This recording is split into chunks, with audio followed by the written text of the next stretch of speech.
just a reminder that don't be pushed around by your fears. Rather, be led by the dreams in your heart, right? So start giving initiatives for the things that you think that you deserve, right? Because until and unless you give your efforts, you push yourself, you are not going to achieve it, right? So nobody else is going to do it for yourself. You have to make it possible for yourself by putting the efforts, right? So be led by the dreams, by the positive things that you have. Now, just a quick review of 2-3 questions that we had discussed in the last session, and I hope that now you will be able to answer it. So tuberculous otitis media of middle ear has all of the following except multiple perforations, pale granuloma, ATT, and painful otorrhea.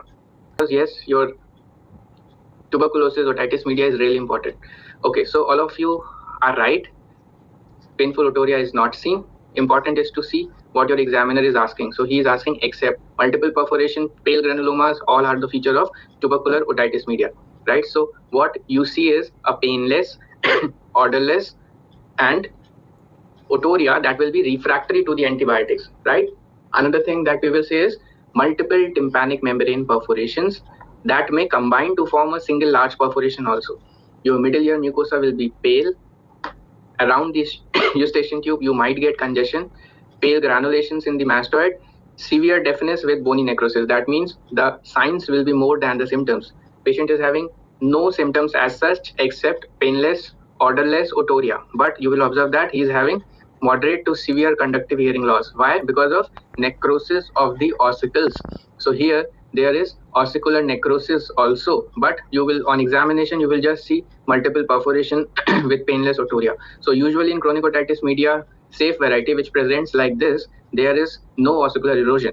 Ossicular erosion is a feature of squamosal variety of COM, right? So unsafe variety of COM or cholesteatoma presents to us with bony necrosis. But tubercular otitis media is something where again you find bony necrosis resulting in severe deafness.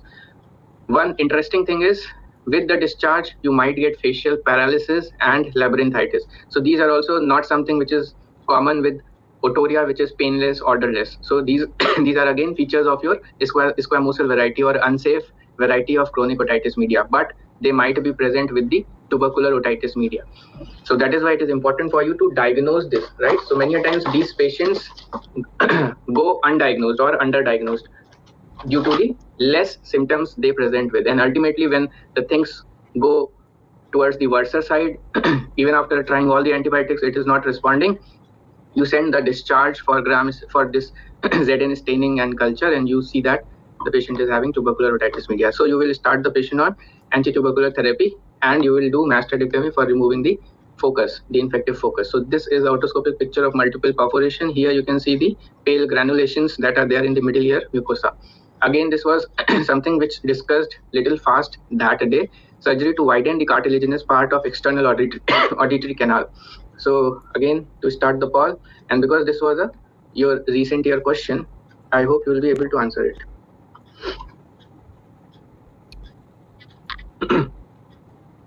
Right. So all of you are right. It is myetoplasty, right? Myringoplasty is your reconstruction of the tympanic membrane perforation, right? So this is myringoplasty. Tympanoplasty is along with the reconstruction of the tympanic membrane. You check the middle ear ossicles for dislocation or continuity.